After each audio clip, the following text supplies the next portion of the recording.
This is a student briefing for International Law Case Docket Number N2005/916. The International Fund for Animal Welfare Australia and the Humane Society International Incorporated and the RSPCA Australia Incorporated and Minister for Environment and Heritage and the Zoological Parks Board, New South Wales, and the Zoological Parks and Gardens Board, Victoria. Presented by Jennifer Alexander, St. Petersburg College, ATE 3515. This case was heard by an administrative appeals tribunal in 2005 in Australia. The presiding judges of the case were J. Downs, President, Edinger, Senior Member, and Dr. Alexander, Member. The applicants were the International Fund for Animal Welfare. They were founded in 1969 and have been involved in many important animal welfare causes across the globe. The Humane Society International, which is active on nearly every continent, and the RSPCA Australia, a non-profit organization similar to the ASPCA here in the United States. The respondents of the case were the Minister of Environment and Heritage, who is responsible for issuing permits for importing animals into Australia, the Zoological Parks Board of New South Wales, which is the governing body of zoos in New South Wales and operates the Taronga Zoo, and the Zoological Parks and Gardens Board, Victoria, the governing body of zoos in Victoria, and they operate the Melbourne Zoo. Some facts of the case: 8 Asian elephants were selected for import from Thailand for the purpose of conservation and breeding. 5 elephants were to go to the Taronga Zoo in New South Wales, and 3 elephants were to go to the Melbourne Zoo in Victoria. The Melbourne Zoo currently houses 2 Asian elephants. The Taronga Zoo does not currently house Asian elephants, but has in the past. This case was brought about to review the decision of the Commonwealth Environment Minister to allow 8 elephants to be imported from Thailand to the Taronga Zoo and the Melbourne Zoo. The applicants argued the decision did not meet animal welfare and conservation requirements of the Commonwealth Environment Protection and Biodiversity Conservation Act of 1999. These applicants also argued that the elephants were born in the wild and importing these elephants violated trade laws. The issues of the case are the elephants being imported for the purposes of conservation and propagation. Are the zoos suitably equipped to confine, care for, and manage the elephants, including their biological and behavioral needs? Will importing the elephants be detrimental to or contribute to trade which is detrimental to the survival or recovery in nature of Asian elephants? Will importing the elephants violate any law? Some important legislation.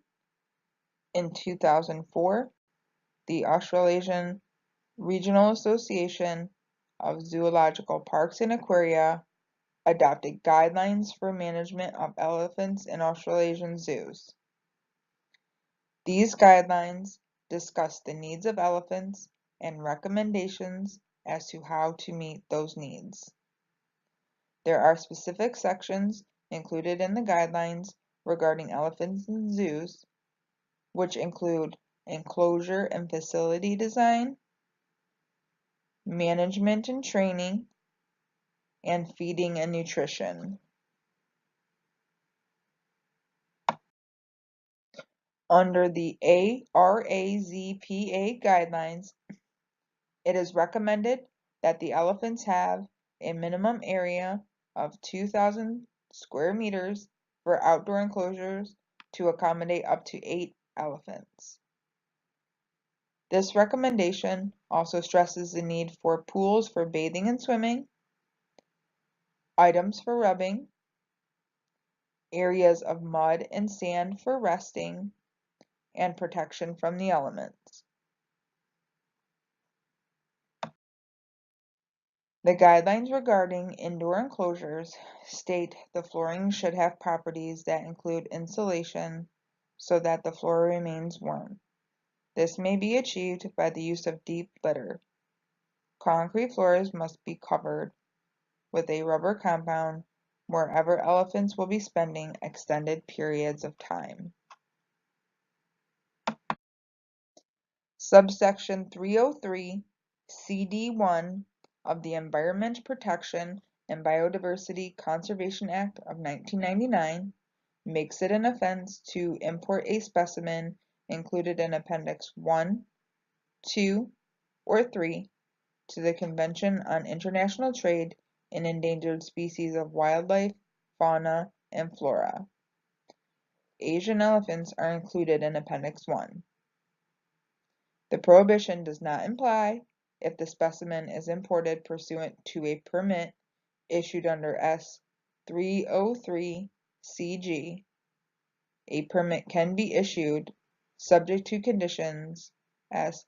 303 GE.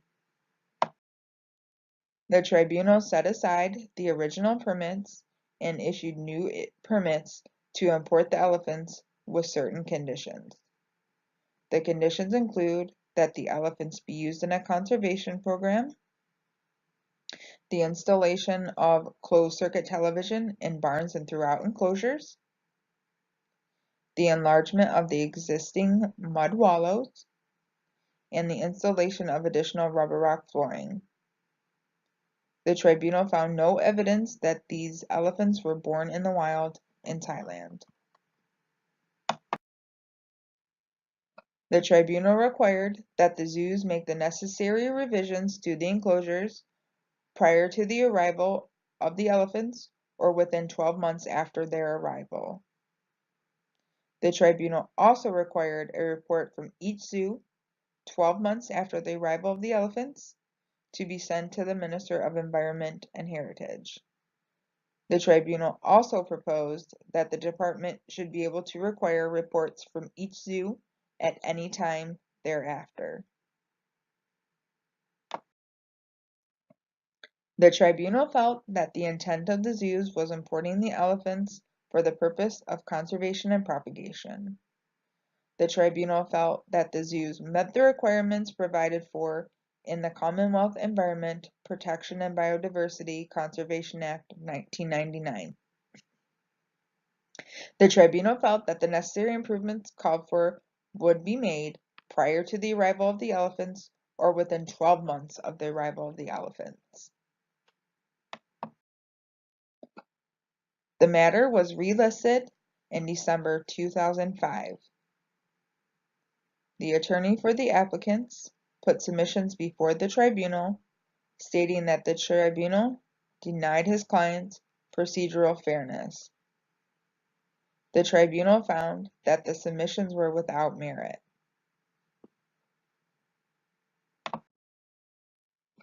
I feel that the tribunal made the right decision. I fully support zoos that contribute to the conservation of endangered species.